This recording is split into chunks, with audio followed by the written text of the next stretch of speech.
কৃষ্ণ ভজিবার তোর সংসারেতে আইনু। এটা আমরা জানি কিনা সবাই? মিছে মায়ায় বদ্ধ হইয়া বৃক্ষ সম হইনু। এটা তো আমাদের জীবনের উদ্দেশ্য। একজন ভক্ত নবীন ভক্তি জীবনে প্রবেশ করতে চাচ্ছেন, তো একটু হরিনাম করেন তিনি। তো এবার তার একটু এলোমেলো পরিবার, একটার পর একটা সমস্যা হয়েছে। এবার তিনি বললেন যে আর জপই করবো না, জপ করি ভগবানকে ডাকি, এত দুঃখ, একটার পর একটা সমস্যা, আর জপই করব না। এত জপ করি ভগবানকে ডাকি, এরপরেও এত দুঃখ। তিনি প্রণাম দিয়ে বললেন, শীঘ্র করি কিসে ফল পাওয়া যাবে বলুন, সেই কার্য করব। অথচ গোবিন্দ বললেন, কর্মণি এব অধিকারতে মা ফলেষু কদাচন মা কর্মফল হেতু বুমার্তে সঙ্গস্ত কর্মাণি। কর্মে তোমার অধিকার আছে, ফলে অধিকার নাই। ভগবান আমাদেরকে যা দিয়েছেন, যে কৃপা করেছেন, এই ঋণেই তো আমরা শোধ করতে পারবো না। যা দিয়েছো তুমি আমায়, কি দেব তার প্রতিদান? তুমি দাও নাই কি প্রভু? পাখির কণ্ঠে তুমি গান দিয়েছ, তুমি সৃষ্টির এত অনুপম সৌন্দর্য দর্শনের জন্য দুটো চোখ দিয়েছ আমায়। তোমার এই গুণ মহিমা শ্রবণের জন্য দুটো কর্ণ দিয়েছ আমায়, তোমার সেবার জন্য দুটো হাত দিয়েছ আমায়, তোমার শ্রীমন্দিরে তীর্থে ধামে যাওয়ার জন্য দুটো চরণ দিয়েছ আমায়, কত সুন্দর করে দেহটা তৈরি করে আমায় পাঠিয়েছ। তুমি আমায় যা দিয়েছ, আমি তো ল্যাংটা এসেছিলাম, লজ্জা নিবৃত্তির কাপড়ও নিয়ে আসি নাই। তুমি তো আমায় সব দিলে, সংসার দিলে, স্ত্রী পুত্র স্বামী কন্যা পরিবার পুত্র পরিজন সকল কিছু দিলে। দাও নাই কি তুমি আমায়? অর্থ বিত্ত বৈভব সম্পত্তি সম্মান যা কিছু দিলে, সকল কিছুই তো আমি তোমার কাছ থেকে পেয়েছি প্রভু। তোমার কাছ থেকে তো আমি সকল কিছু পেয়েছি। গীতার সারাংশে দেখবে আছে যে তুমি কি নিয়ে এসেছিলে যা তুমি হারিয়েছো। একটু চিন্তা করুন তো, এটা চোখ বন্ধ করে প্রতিদিন কেবল সারাংশটা পড়বেন, দেখবেন যে কোনো দুঃখ আপনাকে স্পর্শ করতে পারবে না। তুমি কি নিয়ে এসেছিলে যা তুমি হারিয়েছো? চিন্তা করুন তো চোখটা বন্ধ করে, এই জগতে তুমি কি নিয়ে এসেছিলে যা তুমি হারিয়েছো? দেখবে মন শান্ত হয়ে গেছে, কিছুই তো নিয়ে আসি নাই। তুমি কি নিয়ে এসেছিলে যা তুমি হারিয়েছো? তুমি আজকে যা কিছু ভোগ করছো, এগুলো তোমার ছিল না, তুমি মালিকানা ছিলে না। পিছিয়ে যান তো 500 বছর, 1000 বছর। এই গ্রামে এখন যার যার নামে বাড়ি আছে, সম্পদ আছে, এগুলো ছিল তাদের। পিছিয়ে যান তো, আর 100 বছর পরে ওদের থাকবে। 1000 বছর পর এই গ্রাম নাও তো থাকতে পারে, ঠিক কিনা? 1000 বছর পর নাও থাকতে পারে এই গ্রাম, অন্য আরেকটা নাম হতে পারে। তাহলে চিন্তা করুন তো, অনুভব করুন তো, আজ থেকে 300 বছর আগেই কি মন্দির এখানে ছিল? 1000 বছর পর এখানে যে মন্দির থাকবে তার তো নিশ্চয়তা নেই, কিংবা আরো সুন্দর অট্টালিকাও হতে পারে। তাহলে যা পেয়েছি এখান থেকে পেয়েছি, যা ভোগ করছি সব এখানেই ভোগ করছি। তোমার আজ যাহা আছে কাল অন্য কারো হয়ে যাবে, ঠিক কিনা? তোমার আজ যা আছে এগুলো অন্য কারো হয়ে যাবে। কত সুন্দর কথা, গীতার সারাংশ প্রতিদিন পড়া দরকার। যা হয়েছে ভালোই হয়েছে, যা হবে ভালোই হবে, ভালোই হবে। তুমি কি নিয়ে এসেছিলে যা তুমি হারিয়েছো? তোমার আজ যা আছে, তুমি যা ভোগ করছো, এগুলো তোমার ছিল না, অন্য কারো সকল কিছু। তুমি দেখাশোনা করার দায়িত্ব পেয়েছো, আমানত পেয়েছো, আমানত। পরশু এই তোমার এই দেখাশোনার যা আছে সম্পদ বলে যা তুমি দাবি করছো, এগুলো অন্য কারো হয়ে যাবে, অন্য কেউ এগুলো দেখাশোনা করবে। পরিবর্তনটাই একমাত্র সংসারের নিয়ম, মানতে হবে, মানলেই দুঃখ নাই। মানতে হবে, মান্যতা দিতে হবে। মান্যতা দেওয়াটাই দরকার। দিতে পারি না বলে কষ্ট পাচ্ছি, দিতে পারি না বলে যন্ত্রণা পাচ্ছি। মান্যতা দানটা খুব দরকার। এক মহারাজ, তিনি তলোয়ারটা টান দেবেন, এইভাবে একটা আঙ্গুল কেটে গিয়েছে। সবাই খুব দুঃখ পাচ্ছে, সভাসদ যারা ছিল। মন্ত্রী মহোদয় বলছেন, মহারাজ দুঃখ করবেন না, যা হয়েছে ভালোই হয়েছে। প্রভু যা করেন ভালোর জন্যই করেন, মঙ্গলের জন্যই করেন। মহারাজ ক্ষিপ্ত হয়ে বললেন, মন্ত্রী তুমি এই কথাটা বলতে পারলে? বলতে পারলে তুমি? আমার আঙ্গুল কেটে গেছে আর তুমি বলছো মঙ্গলের জন্য এটি ভালো হয়েছে? গীতার সারাংশের এই বাণী মিথ্যে। যা হয়েছে কখনো ভালো হয় না। মন্ত্রী তুমি এটা আমায় বলতে পারো না? মন্ত্রী বলছেন, হয়তো এর পশ্চাতেও কোনো কল্যাণ নিহিত রয়েছে। কারণ মন্ত্রী গীতা পাঠের মাধ্যমে মনকে স্থির করে নিয়েছিলেন। স্থিতদি, স্থির সম্পন্ন, ধীর সম্পন্ন তিনি। মহারাজ বলছেন, মন্ত্রীকে একটা শিক্ষা দেয়া দরকার। মন্ত্রীকে নিয়ে একদিন তিনি মৃগয়ায় গেলেন সুস্থ হওয়ার পর। একটা পুরাতন কুয়া, আগেরকার সময়ে কুয়া থেকে জল তোলা হতো। কুয়া, একটা পুরাতন কুয়া, জল নাই, অনেক গভীর, শুকনা। এটার পাশে রাজা মন্ত্রী দুজনেই দাঁড়িয়ে অনেক দূরে একটা হরিণের গতিবিধি লক্ষ্য করছেন। মন্ত্রী তাকিয়ে আছেন ওইদিকে। মহারাজ এই দেখুন, এদিকে তীরটা ছুড়েন। মহারাজ সঙ্গে সঙ্গে মন্ত্রীকে ধাক্কা মেরে ওই পুরাতন কুয়ার মাঝে ফেলে দিয়েছেন। মন্ত্রী নিচে পড়ে বলছেন, মহারাজ আপনি এটা কি করলেন? আমাকে কুয়ায় ফেলে দিলেন।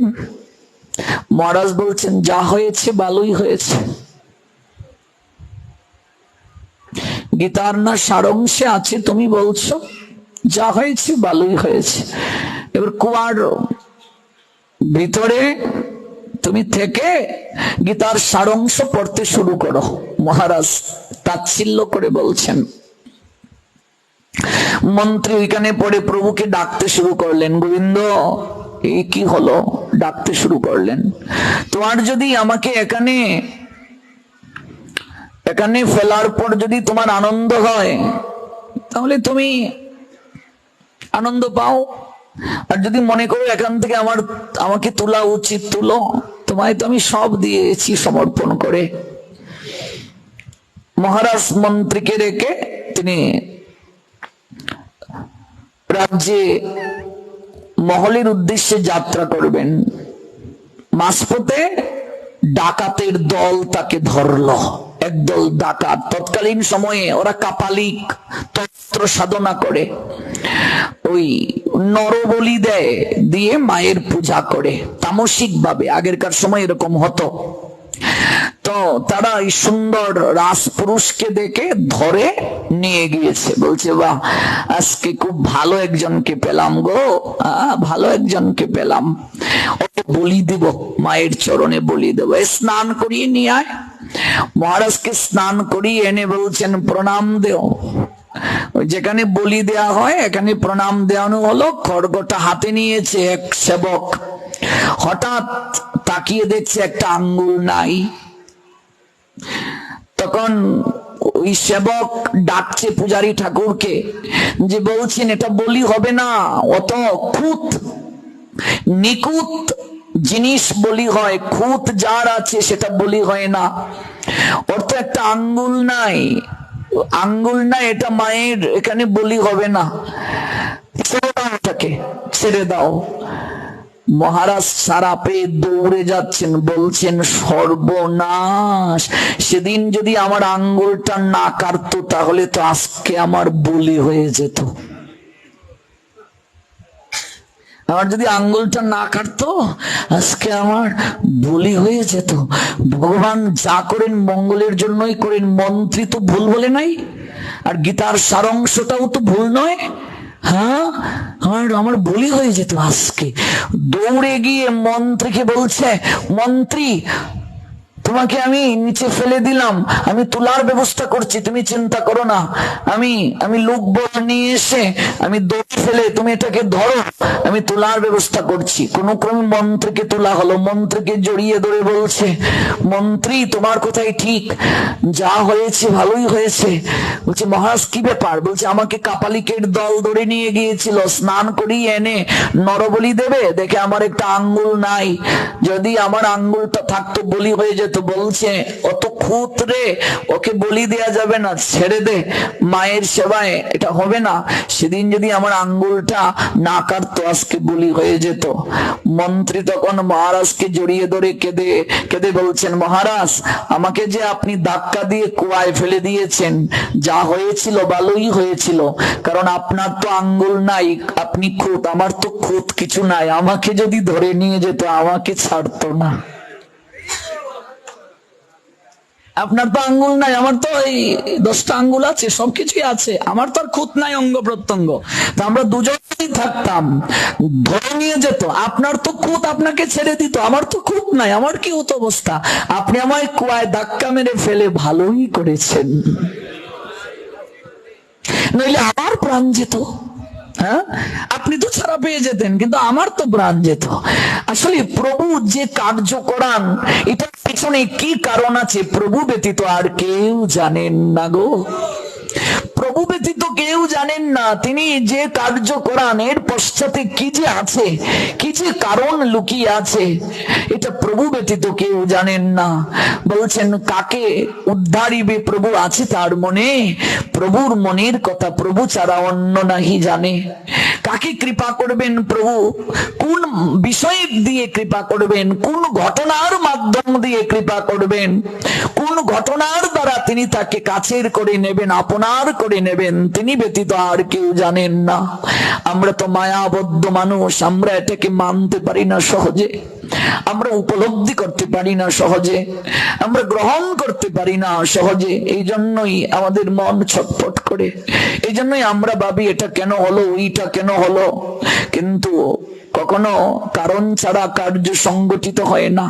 এই জন্মে আমি তো কারো মাথা ফাটাইনি গো, এই জন্মে আমি কাউকে তো জেনে দুঃখ দেইনি, এই জন্মে তো আমি কিছু করিনি। মারে, লক্ষ লক্ষ জনম পাড়ি দিয়ে এসেছি আমরা, কোন জন্মে যে কোন কার্য করেছি তা কি আমরা জানি?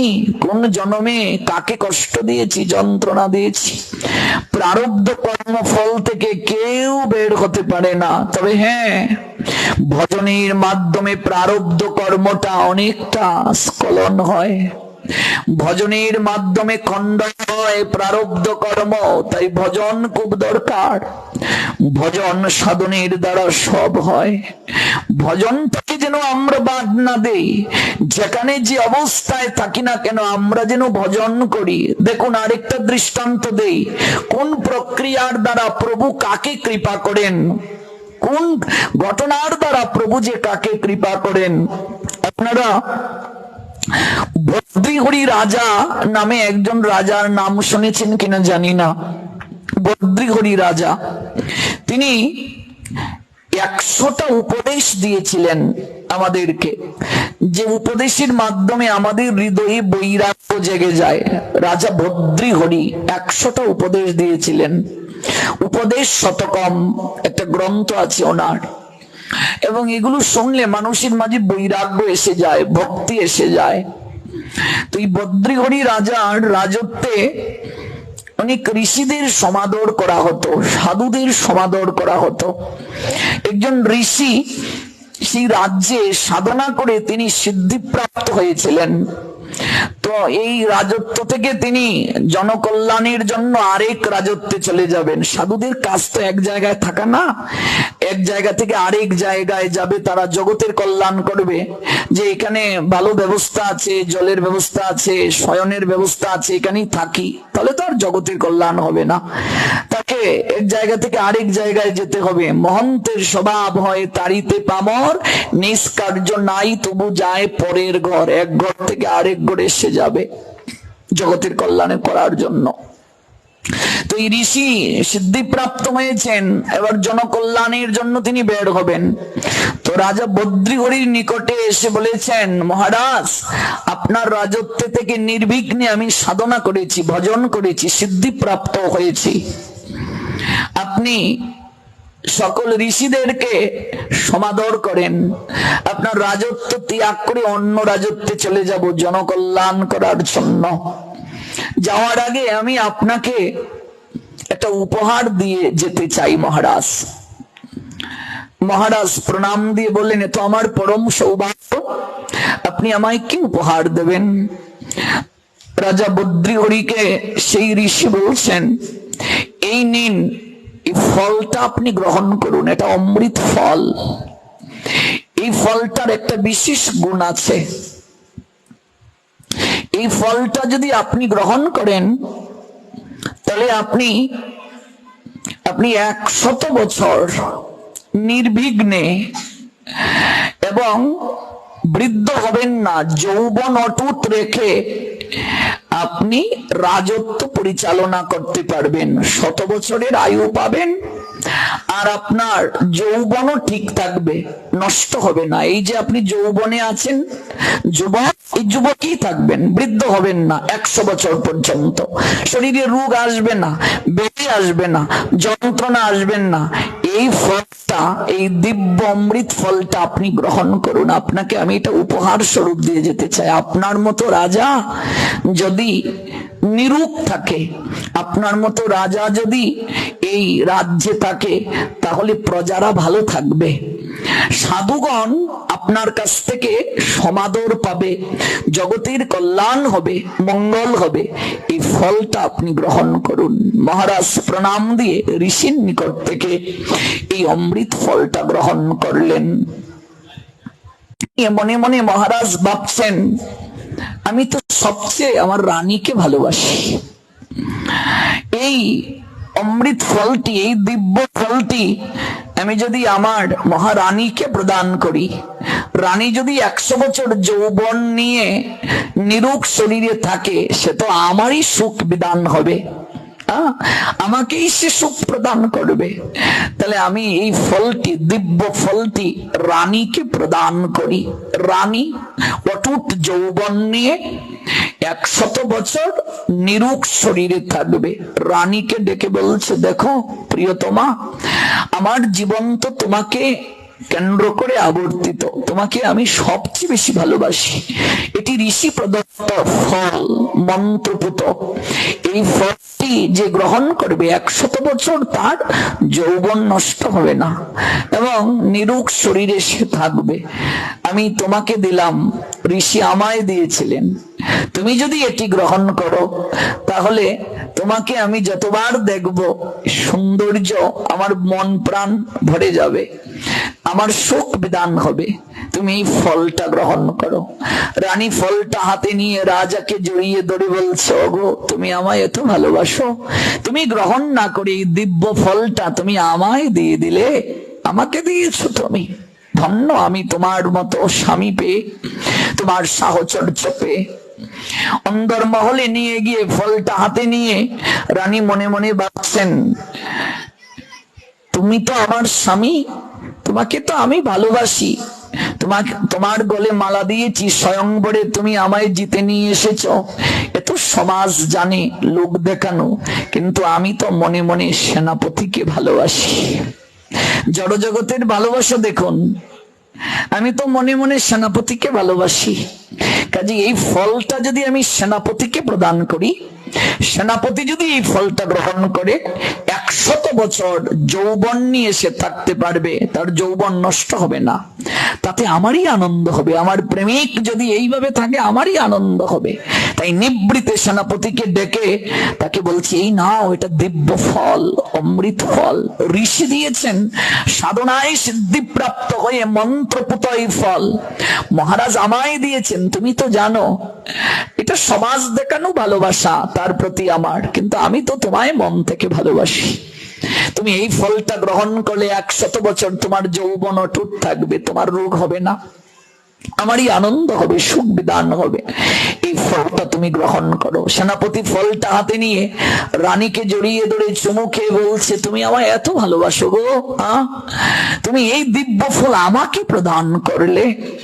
বলছে, আমি তো অপেক্ষা করছি মহারাজ কবে মরবে আর আমি তোমার গলায় মালাটা দেব, আর আমি তো তোমাকে শক্তি এবং সৈন্য বৃদ্ধি প্রাপ্তির জন্য অনুপ্রেরণা দিচ্ছি, নতুবা মহারাজকে তুমি যুদ্ধে আমন্ত্রণ জানাবে, বিদ্রোহ করে তাকে পরাজিত করে এই রাজ সিংহাসন তুমি দখল করবে, আর আমি বাম পাশে পাট রানী হয়ে বসবো। এই ফলটা হাতে নিয়ে সেনাপতি রানীকে আদর করে তিনি বললেন, যদি কেউ দেখে ফেলে সর্বনাশ হয়ে যাবে, আমি ফলটা আমার ঘরে নিয়ে পাবো, তুমি তুমি যাও, মহলে ফিরে যাও। ফলটা হাতে নিয়ে সেনাপতি নিজ গড়ে গিয়ে মনে মনে ভাবছেন, মহারানী আমি তো আমার স্বার্থের জন্য তোমার সঙ্গে সম্পর্ক স্থাপন করেছি, তুমি তো এটি জানো না। আমি তো চাই এই রাজ সিংহাসন, আর তোমাকে আমি ব্যবহার করছি, দাবার গুটি তুমি আমার কাছে, আমি তো রাজাকে বন্দি করতে চাই। তুমি তো জানো না মহারানী, আমি ভালোবাসি এই রাজ্যের এক পতিতাকে, যে সবচেয়ে সুন্দরী এবং তার যৌবন অটুট, আমি তাকে ভালোবাসি। এই ফলটা যদি দিতে হয় আমি সেই বেশ্যাকেই দান করব। সে যদি এই ফলটা গ্রহণ করে 100 বছর যৌবন নিয়ে থাকতে পারবে, আমাকে ভালোবাসবে, আমি তার কাছ থেকে সুখ প্রাপ্ত হব। ফলটা হাতে নিয়ে ওই পতিতার গৃহের দিকে সেনাপতি ছুটল। পতিতার কাছে গিয়ে বলছে, হে প্রিয়তমা, তোমার জন্য আজ একটা উপহার আছে, এমন এক উপহার নিয়ে এসেছি, ওই মণি মাণিক্য এগুলো থেকেও মহামূল্যবান।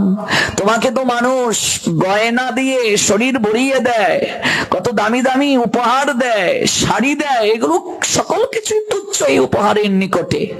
সেই পতিতা অপূর্ব সুন্দরী, রূপের ছটায় চারিদিক আলোকিত, ওই মন্ত্রপুত ফলটা হাতে নিয়ে বলছে, এই নাও।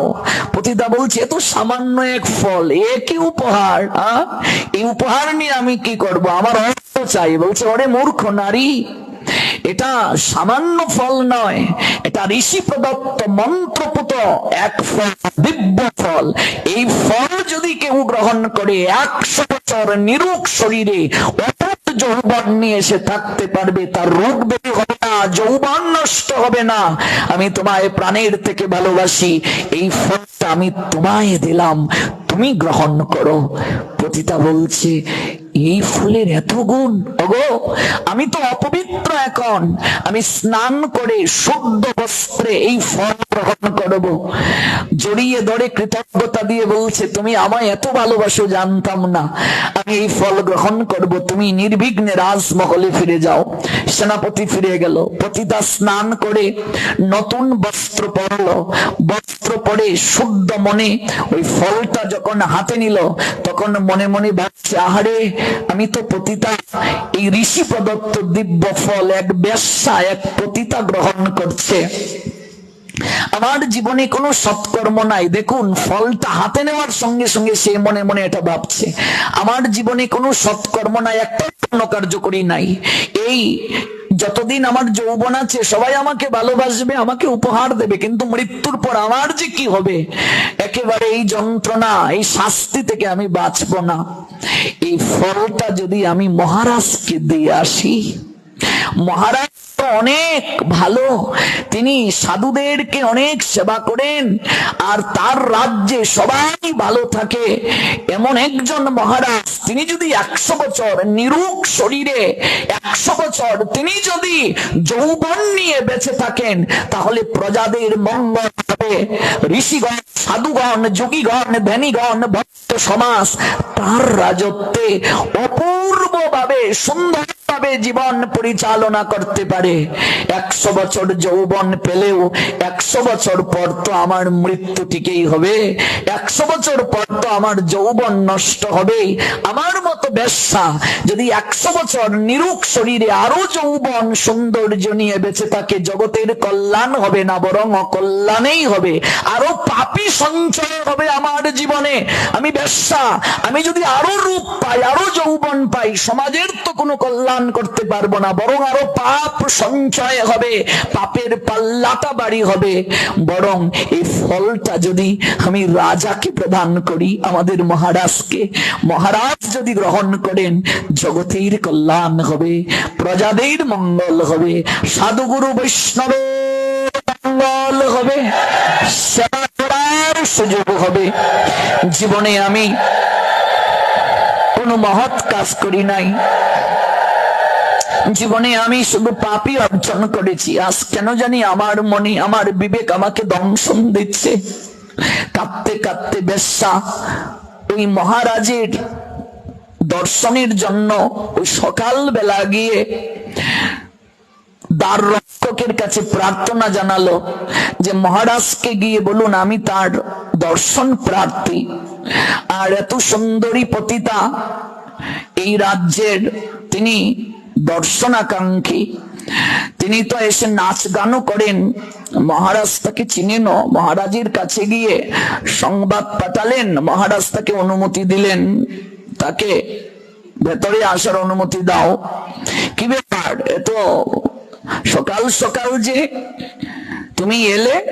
মহারাজ আমি তো পতিতা, আমি তো নাচ গান করি, দেহ ব্যবসা করি, আমার জীবনে তো কোনো সৎকর্ম নেই, আজ হঠাৎ বৈরাগ্য এলো যে? মহারাজ বলছেন মহারাজ সারা জীবন পাপের কার্য করে পাপের পাল্লাটা ভারী করছি, কখন জানি প্রাণ পাখিটা দেহ পিঞ্জিরা ছেড়ে উড়াল দেবে, জানি না। আজ আপনার জন্য আমি একটা উপহার নিয়ে এসেছি, যতবার নেচেছি, যতবার গান গেয়েছি, আপনি আমায় উপহার দিয়েছেন, সারা শরীর গহনা দিয়ে ভরিয়ে দিয়েছেন, আপনি আমায় কত উপহার দিয়েছেন, কিন্তু আজ আমি আপনার জন্য একটা উপহার নিয়ে এসেছি। আপনি রাজা, আপনার তো সকল কিছুই আছে, আপনাকে আবার কে উপহার দেবে? এই দুঃসাহসকার। কিন্তু আজ আমি যে উপহার নিয়ে এসেছি মহারাজ, রাজভান্ডারেও আপনার এই উপহার নাই। মহারাজ আগ্রহ প্রাপ্ত হয়ে বললেন এমন কি উপহার নিয়ে এসেছো যা আমার কাছে নাই? মহারাজ তাকিয়ে দেখুন, এটি দিব্য ফল, ঋষি কর্তৃক প্রাপ্ত হওয়া। এই ফল যে একবার গ্রহণ করবে, নিরুক শরীরে 100 বছর যৌবন নিয়ে এসে থাকতে পারবে। আমি বেশ্যা, আমি যদি এই ফল গ্রহণ করি, পাপের পাল্লা ভারী হবে, পতিতাবৃত্তি দীর্ঘায়িত হবে। কিন্তু আপনি যদি এই ফল গ্রহণ করেন, নিরুক শরীরে প্রতাপের আপনি কল্যাণ করতে পারবেন। সাধুরা আপনার রাজত্বে নির্বিঘ্নে তারা সাধনা করতে পারে, কেউ কখনো তাদের বিরক্ত করে না। মহারাজ আপনি কৃপা করে এই ফলটা গ্রহণ করুন। জীবনে কোনো সৎকর্ম আমার নাই, অন্তত একটা সৎকর্ম, একটা পুণ্য কর্ম করে আমি জগৎ থেকে বিদায় নিতে চাই। এই ফলটা আপনি নিন, এটা দিব্য ফল। মহারাজের চরণ থেকে যেন মাটিটা সরে গেল, মাথাটা যেন ঘুরছে, যেন বজ্রপাত পড়ছে এরকম মনে হচ্ছে। কোথায় পেলে তুমি এই ফল? অবাক বিস্ময়ে বললেন মহারাজ এই ফল আমি কোথায় পেয়েছি তা আপনার জানার আবশ্যকতা নেই, আপনি কেবল গ্রহণ করুন। না, সত্যি করে বলো এই ফল তুমি কোথায় পেয়েছো, নইলে গর্দান যাবে তোমার, মৃত্যুদণ্ড হবে তোমার। মনে মনে পতিতা বলছেন এসেছিলাম একটা সৎ কার্য করবো, আমার মৃত্যুদণ্ড হবে। প্রভু যা করেন মঙ্গলের জন্যই করেন, দেখি সত্য কথাই বলবো, সত্য কথা বলে যদি মৃত্যু হয় মৃত্যুকে বরণ করে নেব। মহারাজ আপনি অভয় দিন, আমায় মৃত্যুদণ্ড তো দেবেন না। আপনার সেনাপতি আমায় ভালোবাসে, এই দিব্য ফল সেনাপতি আমায় প্রদান করেছেন, আমি এবার যাই মহারাজ। মহারাজ বলেন যাও, তুমি বিদায় নাও। সেনাপতিকে চুপি চুপি ডাকলেন, সত্যি করে বলো এই ফল তুমি কোথায় পেলে, নইলে আমি তোমায় গর্দান দেব, সত্যি করে বলো। সেনাপতি বললেন মহারাজ আগে প্রাণ তারপর অন্য কিছু। মনে মনে বলছে আমার রাজত্ব দরকার নাই, আমার রাজমুকুট আর রাজ সিংহাসন দখল দরকার নেই, আগে বেঁচে থাকি, বেঁচে থাকলে তো পরে অন্য কিছু। ওরে বাপ রে বাপ, হ্যাঁ আমি ফল দিয়েছি বেশ্যাকে, এই ফল মহারাজ কোথা থেকে পেলেন? আর মহারাজ মনে মনে বললেন আমি ফল দিলাম আমার রানীকে, আর এই ফল বেশ্যা কি করে পেল? মাথাটা ঘুরছিল তার। সত্যি করে বলো মহারাজ, মহারানী আমায় ভালোবাসেন, এই ফল আমি মহারানীর কাছ থেকে প্রাপ্ত হয়েছি। মাথাটা যেন এবার ঘুরে পড়ে যাবেন মহারাজ। সেনাপতিকে বললেন তোমার কোনো দোষ নাই, যাও, তোমায় গর্দানও দেব না, মৃত্যু তোমায় দেব না, যাও ফিরে যাও। ফলটা হাতে নিয়ে মহারাজ কাঁদতে কাঁদতে বললেন এই বুঝি ভালোবাসা, এই বুঝি জড় জগতের ভালোবাসা? প্রাণ থেকে বেশি আমি যাকে ভালোবাসতাম সেই রানীকে আমি দিব্য ফল নিজে গ্রহণ না করে দিলাম, আর এই ফল সে সেনাপতিকে প্রদান করলো। আমার রানী সেনাপতিকে প্রাণ দিয়ে ভালোবাসে বিশ্বাস করে, কিন্তু সেনাপতি রানীকে ঠকিয়ে বেশ্যাকে ভালোবাসে। আর আমি ভালোবাসি আমার স্ত্রীকে, আমার স্ত্রী আমায় ঠকিয়ে সেনাপতিকে ভালোবাসে। জড়জগতের এমন ভালোবাসা একজনের বুকে থাকে আর চিন্তা করে আরেকজনের। গৌর প্রেমানন্দে জড়জগতের এমন ভালোবাসা, ঘুমাচ্ছে একজনের সঙ্গে, মাথাটা বুকে রাখছে, কিন্তু চিন্তা করছে আরেকজনের। এই ভালোবাসা সঙ্গে সঙ্গে মায়ের কাছে গিয়ে হরি রাজা ওই মুকুটটা নামিয়ে মায়ের চরণ প্রান্তে রাখলো। মা বলছে রাজা তো কখনো এমন করে না, কি হয়েছে পুত্র তোমার? এই মুকুট তুমি খুলে ফেললে কেন?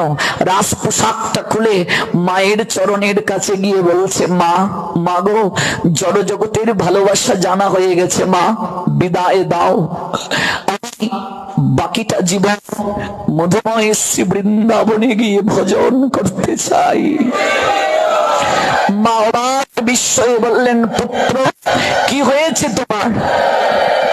মা যা হয়েছে ভালোই হয়েছে, যা হবে ভালোই হবে। আমি তোমাকে কি হয়েছে এই কথাটা বলতে পারবো না, কিন্তু বাকিটা জীবন আমি মধুময় শ্রী বৃন্দাবনে গিয়ে ভজন করতে চাই। আমি আর সংসার ধর্মে থাকতে পারবো না, থাকতে চাই না। মা তুমি আমার গর্ভধারিণী, জন্মদাত্রী, তোমার আদেশ দরকার, তোমাকে জানানো দরকার। তোমার আদেশ ব্যতীত তোমাকে না জানিয়ে যদি যাই সেটা আমার অপরাধ হয়ে যাবে। তুমি বলো, যাকে প্রাণ দিয়ে আমি ভালোবেসেছিলাম সে আমায় ঠকালো। সকল ঘটনা খুলে বললেন। শুধু এই নয় মা, জড়জগতের ভালোবাসাটাই এমন। আমার হৃদয়ে মাঝে এখন আর এই রাজ সিংহাসনের প্রতি মোহ নাই, কোনো কিছুর প্রতি মোহ নাই, কোনো কিছুর প্রতি মোহ নাই আমার। কাজেই এই রাজ সিংহাসনের বার তুমি কাউকে দান করো মা, তুমি যেহেতু এখনো আছো রাজমাতা তুমি, আর তুমি আমায় বৃন্দাবনে যাওয়ার অনুমতি দাও। ভর্তৃহরি রাজার মা খুব ভক্তিশীলা ছিলেন, ভক্তি পরায়ণে সুতিনী। তিনি বললেন পুত্র আমার, তোমার হৃদয়ে বৈরাগ্য জেগেছে। পুত্র, সাধন পথে যদি কেউ যায় তাকে বাধা দিতে নাই, ভজন পথে কেউ যেতে চাইলে বাধা দিতে নাই। আমাদের মা বাবা তো অনেকেই আমরা স্বার্থপর, আমরা বাধা দেই। পুত্র ভজন পথে গেলে বাধা দেই, ভজন পথে গেলে বাধা দেই। তুলসীর মূলে জল দিলে আমাদের প্রাণ কাঁদে, একটু প্রসাদ পেতে চাইলে প্রাণ কাঁদে, সাধু সঙ্গে যেতে চাইলে আমরা বাধা দেই। কিন্তু দেখুন মা কাকে বলে, এমন মা না হলে এমন পুত্রের জন্ম হয়। বীজ যেমন ফসল তেমন, জমি যেমন ফসল তেমন, পরিচর্যা যেমন ফসল তেমন। এই জন্য বলছে ভজন পথে কেউ গেলে বাধা দিতে নাই। পুত্র, আমি তোমায় বাধা দিচ্ছি না, তবে পুত্র তুমি মধুময় শ্রী বৃন্দাবনে গিয়ে ভজন করবে। তোমার হৃদয়ে বৈরাগ্য জেগেছে, এই জন্য তুমি চলে যেতে চাও। কিন্তু পুত্র, আমি যে দুঃখিনী কাঙ্গালিনী, তোমার গর্ভধারিণী মা, আমি আজ তোমাকে নিজের হাতে তোমায় আমি এই বসন পরিয়ে দেব, সাধুর বসন পরিয়ে দেব। তুমি রাজবসন আমার চরণে অঞ্জলি দিয়েছ, অর্পণ করেছ, আমি তোমাকে সাধুর বসন পরিয়ে দেব। কিন্তু পুত্র, তুমি আমায় কথা দাও, মধুবন শ্রী বৃন্দাবনে গিয়ে ভজন করতে করতে যদি কোনদিন তোমার বৃন্দাবনেশ্বর কৃষ্ণের কৃপা হয়ে যায়, দর্শন হয়ে যায়, তুমি এই দুঃখিনী মাকে ভুলবে না তো পুত্র? তুমি এই কাঙ্গালিনী মায়ের কথা ভুলে যাবে না তো পুত্র? যেদিন তোমার কৃষ্ণ কৃপা হবে, যেদিন ভগবানের কৃপা হবে সাধনার দ্বারা, কথা দিয়ে যাও, তুমি অন্তত সেই দিনটায় বলিও পিছনে এক হতভাগিনী মা দাঁড়িয়ে আছে কৃপা লাভের জন্য, পিছনে এক দুঃখিনী মা দাঁড়িয়ে আছে কৃপা লাভের জন্য। পুত্র, আমার তো জীবনে সাধন হলো না, আমার তো জীবনে ভজন হলো না পুত্র। আমি মা হয়ে যা পারলাম না, তুমি তো ভজনের প্রতি যাচ্ছ, তুমি অন্তত বৃন্দাবনেশ্বর কৃষ্ণের কাছে একটু আবেদন জানিও পুত্র। আমার দেহ পিঞ্জিরা থেকে প্রাণ পাখিটা যেদিন উড়াল দিয়ে ভবের ঘাটে গিয়ে দাঁড়াবে, সেদিন তোমার গোবিন্দ যেন আমার ঘাটের মাঝি হয়ে আসে পুত্র। আমি আর কিছু চাই না, সেদিন যেন তোমার গোবিন্দ ঘাটের মাঝি হয়ে আসে পুত্র, ঘাটের মাঝি হয়ে আসে আমাকে কৃপা করার জন্য, ঘাটের মাঝি হয়ে আসে। মাকে প্রণাম দিয়ে বুদ্ধিহরি রাজা বলছেন, মা আমার মনে থাকবে, মা আমার মনে থাকবে পুত্র। আমি এই আবেদনটা কেবল পুত্রের কাছে করছি না, বৈষ্ণবের কাছে করছি। আজ থেকে তুমি রাজধর্ম ত্যাগ করে আজ তুমি বৈষ্ণবের বসন, ত্যাগের বসন পরিধান করে গৃহ ত্যাগ করতে চাইছ। জগতে শ্রেষ্ঠ যদি কোনো চাওয়া থাকে রে মা, ভগবানের কাছে, গুরু বৈষ্ণবের কাছে কি চাইবে জানো মা? শেষের দিনটা যেন নির্বিঘ্নে যেতে পারো মা, শেষের দিনটা যেন নির্বিঘ্ন হয়ে তোমার আমার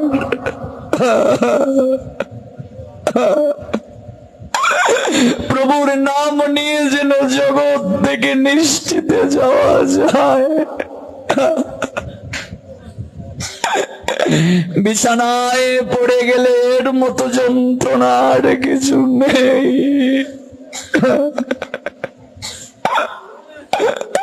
কঠিন টানবে পুত্র, পরিবার, পরিজন, সংসার। আমরা ভারতের কাছে প্রার্থনা করি শত্রুও যেন শেষের দিনে বিছানায় পড়ে কষ্ট না পায়।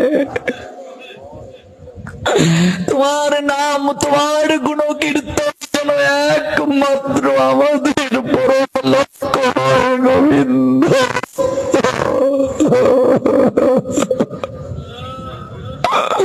পুত্র, আমি আর কিছু চাই না তোমার কাছে। আমার শেষের দিনটা যেন আমি সুস্থ শরীরে গোবিন্দের নাম নিয়ে যেতে পারি। তুমি আজ রাজধর্ম ত্যাগ করে ত্যাগের বসন পরে মধুময় শ্রী বৃন্দাবনের পথে যাত্রা করেছ। বৈষ্ণবের আবেদনে কৃষ্ণ দয়াময়, বৈষ্ণব আবেদনে কৃষ্ণ অনুশোধ হয়ে। মারে, ভাগবতে যে যাও, ভগবান দর্শনে মন্দিরে যাও, শুধু একটাই প্রার্থনা করবে, শুধু প্রার্থনা যেন একটাই হয়, গোবিন্দ শেষের দিনটা যেন তোমার নাম নিয়ে যেতে পারি। হে প্রভু, হে প্রাণ গোবিন্দ, যেন কারো বুঝা না হয় প্রভু, যেন কারো বুঝা হই প্রভু। এই জন্য অভ্যাস করতে হয়, নামের অভ্যাস। জপমালা দেন গুরুদেব, অভ্যাস করো, হরিনাম করো। নাম করতে করতে অভ্যাস হবে। হুচট খেলে কৃষ্ণ বলবে। যাওয়ার সময়ে কৃষ্ণ অজামিলের এসেছিল নারায়ণ। নারায়ণ অজামিল ডেকেছিলেন, ভগবানকে নয় পুত্রকে ডেকেছিলেন। পুত্র নামটা ভগবানের নামে, লোমশ মুনি পুত্রের নামটা নারায়ণ রেখে গিয়েছিলেন, যেন বারংবার নারায়ণ পুত্রকে ডেকে অভ্যাসটা করে। মৃত্যুকালে ওই নারায়ণ ডেকেছিল পুত্রকে, নামটা ভগবানের। অভ্যাস যুগ এটাকে বলে। রত্নাকর রাম রাম বলতে পারে নাই, বারংবার সে মরা মরা মরা মরা উচ্চারণ করছে। মরা মরা মরা মরা মরা মরা মরা জপতে জপতে রাম রাম তার বদনে এসে গেল। মারে নামে রুচি আসে না, করতে থাকো, জোর করে করো। হরিনাম করতে গিয়ে ঘুম এসে যায়, তাতে কি? ঘুম ভেঙ্গেছে, আবার শুরু করো। বসে করতে পারো না, হেঁটে হেঁটে করো। যেখানে যে অবস্থায় আছো নাম করিও না। জপমালায় যে নাম করবে তা নয়। হেঁটে হেঁটে যাচ্ছ বাজারে, ভেতরে ভেতরে নামটা করে করে যাও। রান্না করছো, সবজি আমানি করছো, নামটা করে যাও। পাট চালিয়ে সংসারের কাজ করো। এইগুলো অভ্যাস যুগ। এগুলোর একদিন ক্রিয়া হবে, একদিন না একদিন পাবে। এগুলোর প্রতিদান পাবে, প্রতিদান পাবে। অভ্যাস যুগের প্রতিদান পাবে। দেখবে এই যে ভগবানকে ডাকছো, স্মরণ করছো, একটু একটু করে কৃপা হচ্ছে। হঠাৎ দেখবে প্রভুর কাছে তুমি চলে গেছো।